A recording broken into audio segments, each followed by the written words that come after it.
Bien, amigos televidentes, nos complace tener hoy en el set como entrevistada central a una mujer extraordinaria, famosa por su desempeño en la vida artística española y global, mundial, pero que también tiene un ángulo social, una arista social, se preocupa por su género, por la seguridad de su género, de las demás mujeres, y preside la plataforma contra la violencia de género, la plataforma de mujeres artistas contra la violencia de género. Y es Cristina del Valle, le damos los buenos días. Gracias por aceptar nuestra invitación. Qué bueno tenerle por acá.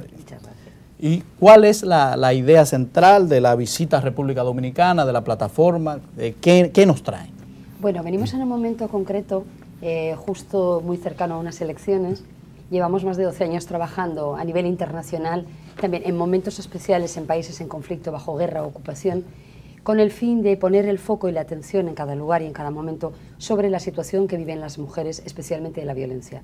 ¿Por qué República Dominicana? Porque República Dominicana se ha puesto en los primeros puestos en el índice de más mujeres asesinadas, muy cercano casi a los índices de Guatemala, y la gravedad de esa situación creo que nos obliga a trabajar conjuntamente con los movimientos de mujeres que llevan en este país muchos años poniendo el foco precisamente en la violencia. Venimos a apoyar el trabajo de las mujeres dominicanas, de los movimientos de mujeres dominicanas, para exigir a los representantes políticos y a los partidos políticos que se presentan en las próximas elecciones que en sus agendas políticas pongan como un problema de Estado y como una prioridad la violencia que sufren en este país millones de mujeres, que no solo se cifra en mujeres asesinadas, llevamos 50 en lo que va de año, significa casi una por día, sino que además hay una invisibilidad de otras formas de muerte de mujeres o asesinatos de mujeres, que es el suicidio inducido. Aquí ni siquiera se computa, pero en mi país sí, no se registra. Hay más de 400 suicidios de mujeres. Aquí se habla de un aumento de suicidios, pero no se investiga qué ocurre tras el suicidio de una mujer.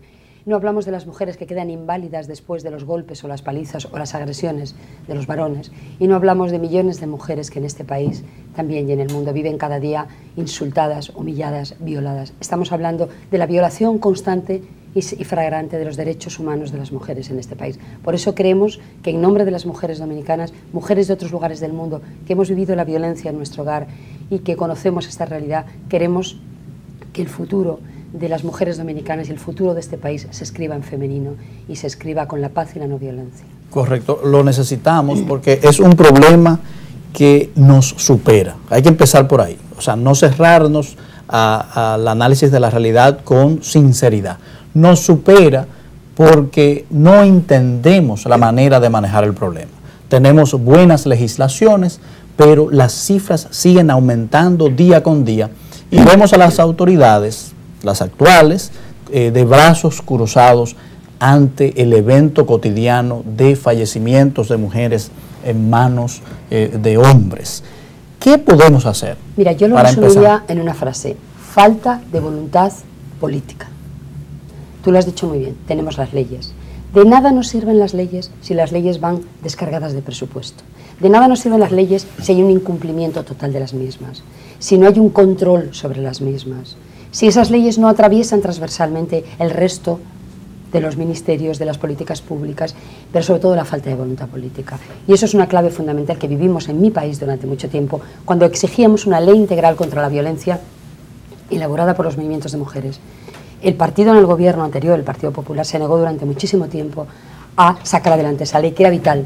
Sin embargo, tuvimos la voluntad política clara de un gobierno, que fue el gobierno el Partido Socialista, en el gobierno, y a partir de ahí, y desde el respeto y la consideración y la voz a los movimientos de mujeres, fue posible avanzar. Por lo tanto, si un gobierno no tiene voluntad política, no tiene interlocución con los movimientos de mujeres, no reconoce el trabajo de las expertas y desde luego no prioriza que la seguridad y la garantía de la vida de las mujeres tiene que ser un principio que atraviese desde luego todas las políticas, está claro que no vamos a avanzar. Las leyes no modifican las conductas.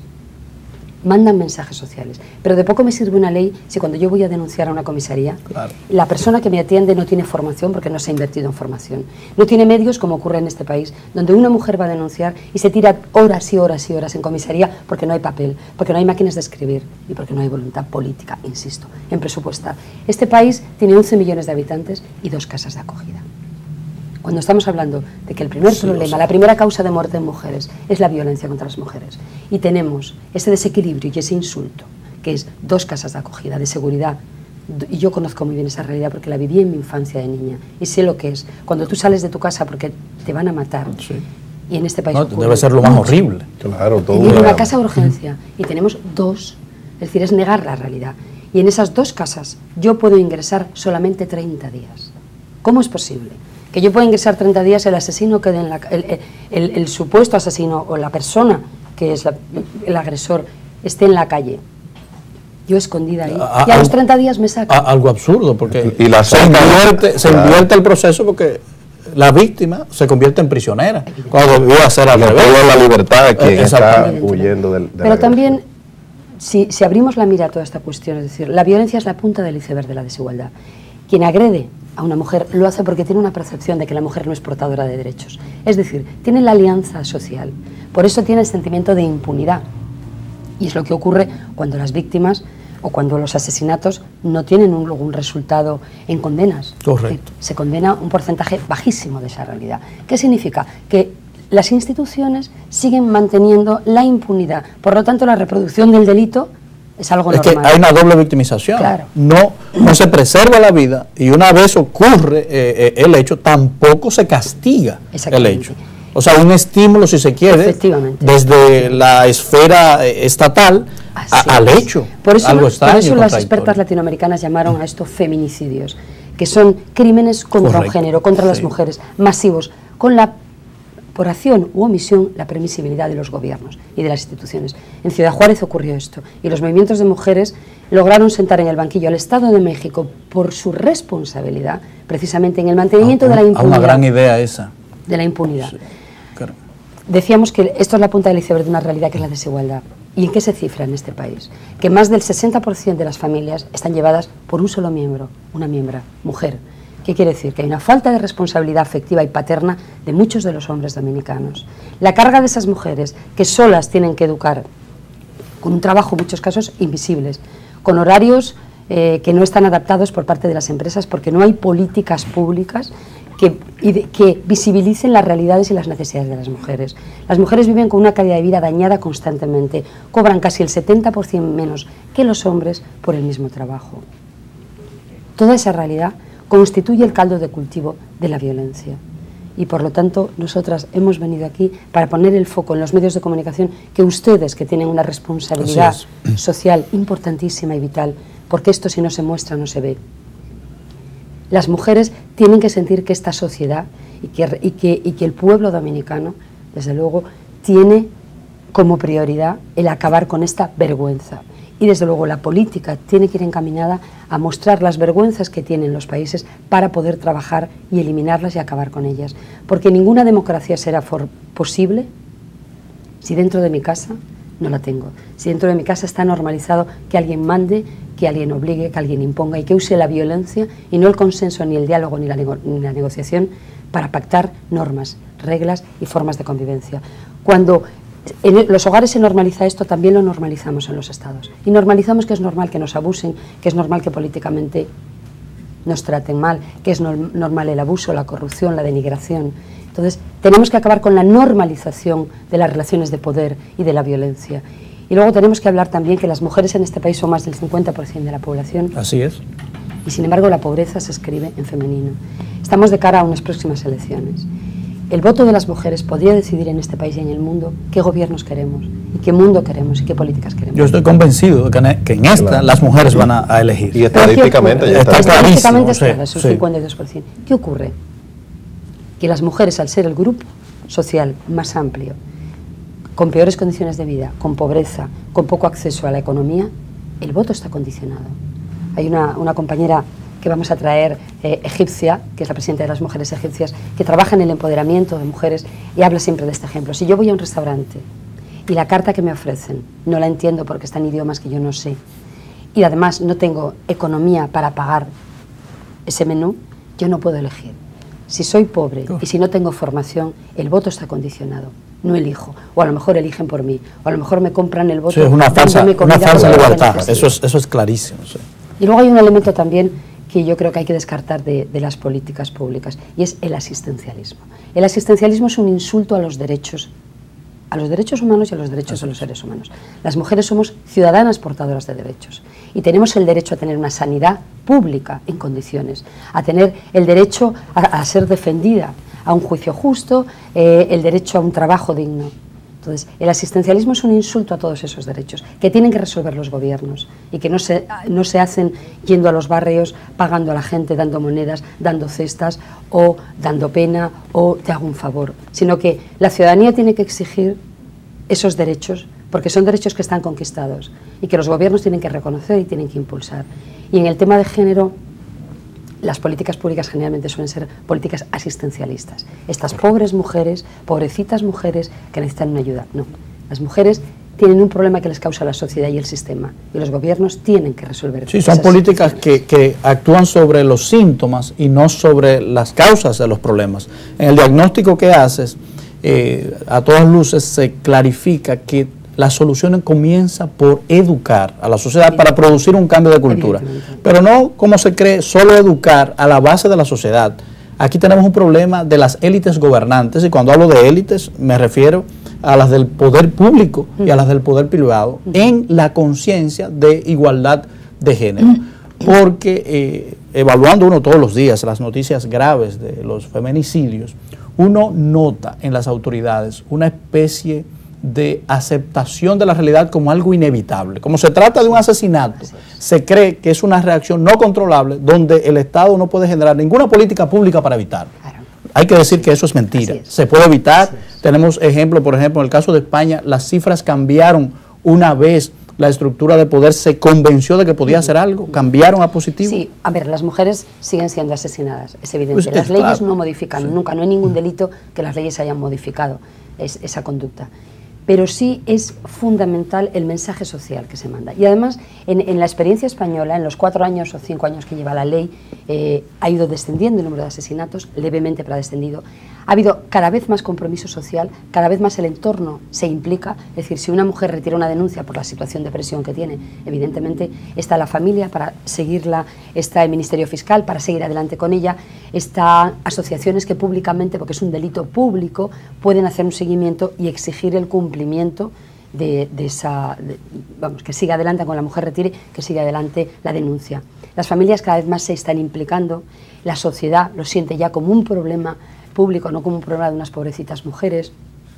Institucionalmente hay una exigencia, hay un reconocimiento, y ha habido un reconocimiento a los movimientos de mujeres que han entrado a formar parte también del juego político, porque era fundamental que estuvieran ahí como expertas, y cada vez más las mujeres más jóvenes están denunciando y conviviendo menos tiempo con la violencia, que ese es un dato importante. Hasta ahora se mantenía una convivencia entre 10-15 años hasta que la mujer rompía adelante o hacía una denuncia. Ahora cada vez las mujeres más jóvenes denuncian, cada vez hay menos mujeres en las casas de acogida. Hay que decir, por cifrarlo un poco, como hablábamos al principio, en mi país hay 40 millones de habitantes, pero hay casi 400 casas de acogida a lo largo de todo el territorio español.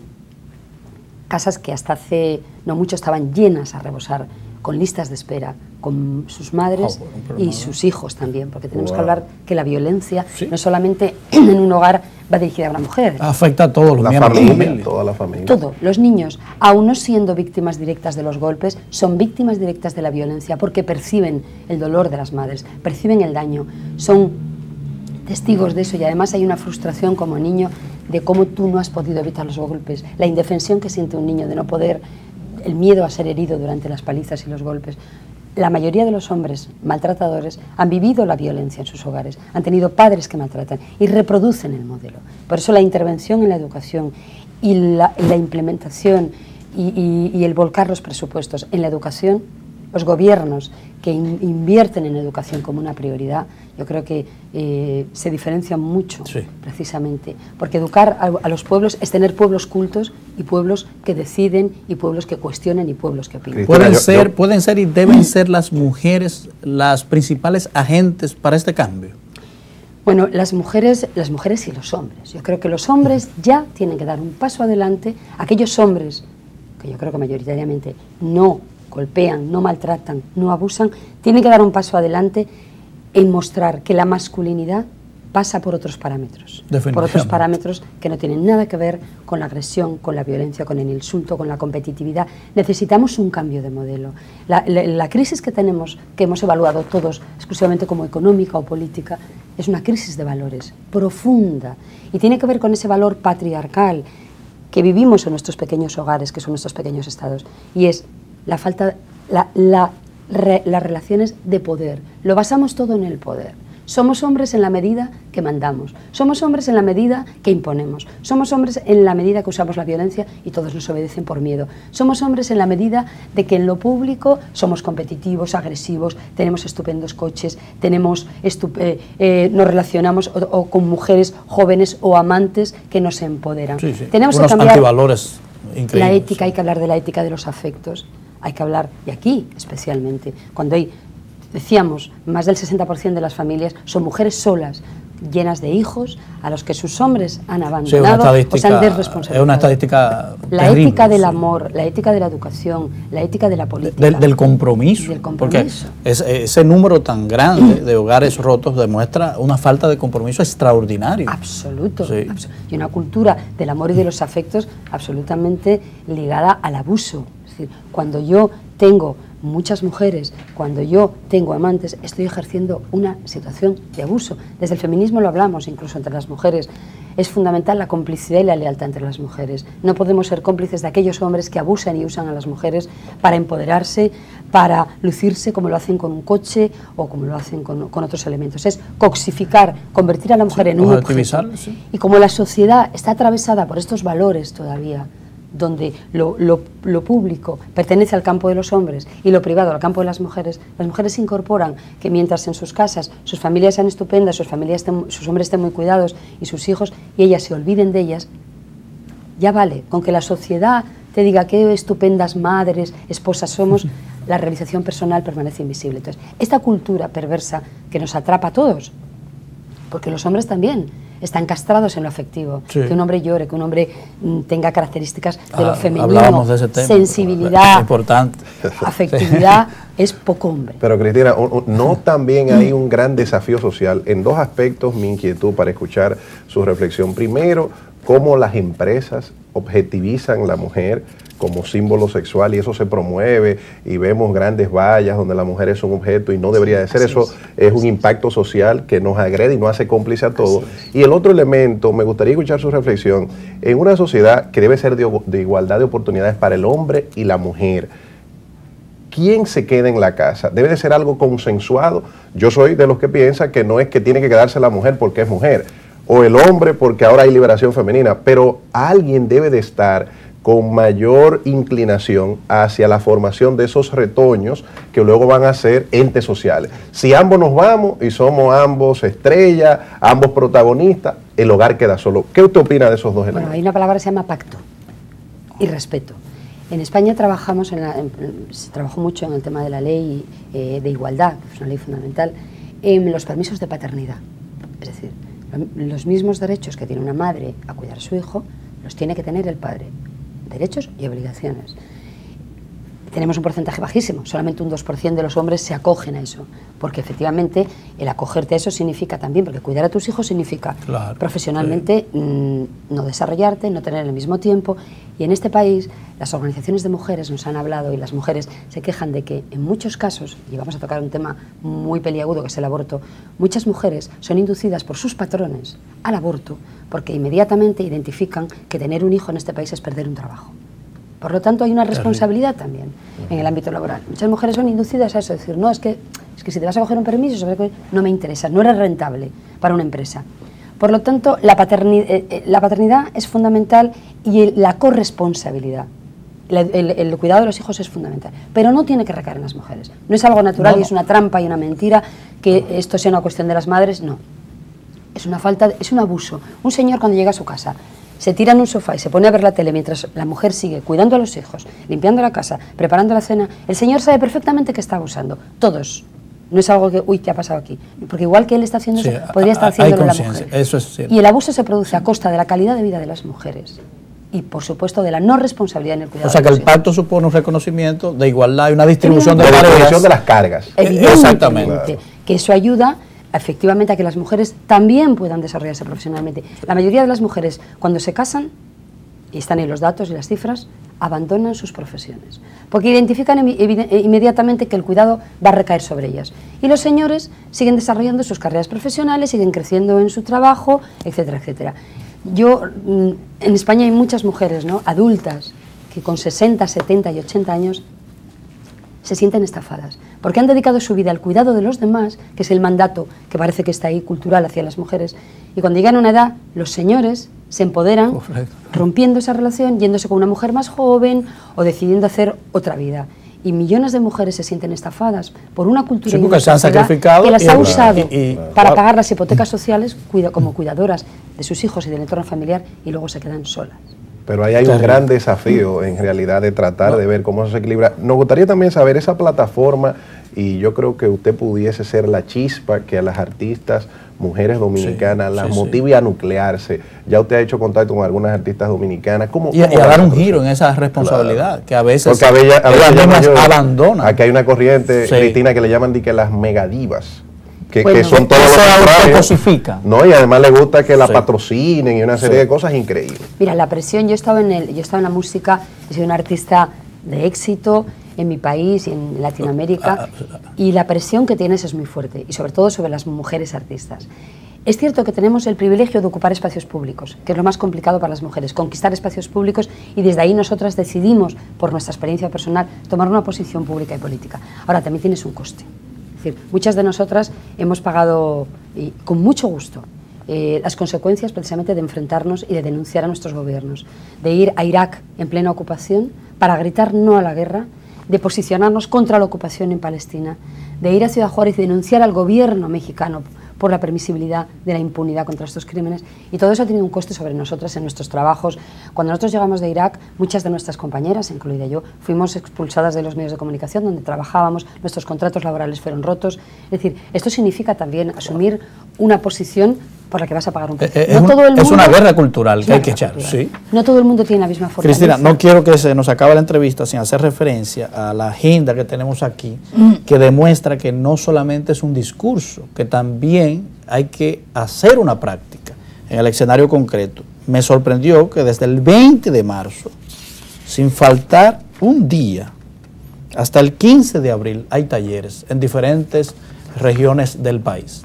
Queremos felicitarte y agradecerte, porque me imagino que de alguna manera te sientes vinculada a la República Dominicana y la amas de alguna forma. Por supuesto. Y estás sacrificando parte de tu valiosísimo tiempo y de tu vida para ayudarnos a ser mejor. Queremos, en nombre del pueblo dominicano, darte las gracias. Yo quiero dar las gracias en mi nombre a una persona que simboliza los valores y el amor a un pueblo, que es Manuel Domínguez Moreno.